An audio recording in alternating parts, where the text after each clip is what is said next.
বিসমিল্লাহির রহমানির রহিম। দর্শক আসসালামু আলাইকুম।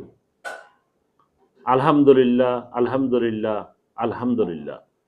এখন আজকে হলো বুধবার, সময় হলো ৩টা ৩০ মিনিট।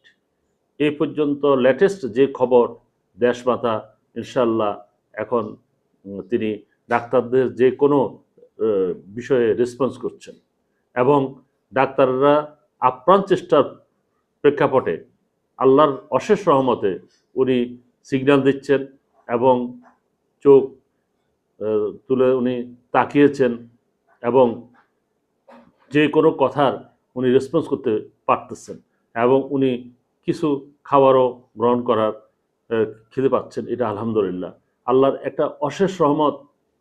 আল্লাহর কাছে প্রায় 18 কোটি মানুষ প্রাণপণ তাদের সর্বোচ্চ দিয়ে তারা আল্লাহর কাছে দোয়া করছে যেন দেশমাতাকে আল্লাহ বাঁচিয়ে রাখেন। একটা কথা পরিষ্কার যে খালেদা জিয়ার ব্যাপারে কারো কোনো দ্বিমত নেই। আজকে একেবারে ক্রিস্টাল ক্লিয়ার যে বিএনপিকে কখনোই পছন্দ করে না, কখনো বিএনপিকে কখনো ভোট দেয়নি, তারাও কিন্তু এই খালেদা জিয়ার জন্য উনি দোয়া করেছেন। একটা অভাবনীয় ঘটনা বাংলাদেশে, এই জাতীয় ঘটনা 1000 বছরের শ্রেষ্ঠ বাঙালি নারী বলা হয় না, এত জনপ্রিয়তা, এত নির্লোভ একজন মানুষ যে কখনোই অন্য মানুষের ব্যাপারে কখনোই নিন্দা করে না, কখনোই সে খারাপভাবে। শেখ হাসিনা এত অত্যাচার নির্যাতন করার পরেও উনি যখন জেল থেকে বের হয়েছেন উনি কিন্তু বলেছেন যে আমার প্রতি যদি শেখ হাসিনা যদি অন্যায় করে থাকে তা আল্লাহ দেখছেন। কিন্তু উনি কখনো একটা বিরূপ মন্তব্য করেননি এবং ন্যায় এবং সত্যের প্রতীক এটা প্রমাণিত হয়ে গেছে। উনি এবার কেয়ার হাসপাতালে এখন চিকিৎসাধীন আছেন।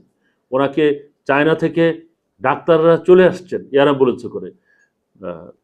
তারপরে ভারত সেখানে পাঠানোর জন্য ওরা সর্বাত্মক চেষ্টা চালিয়েছে সরকারের সাথে।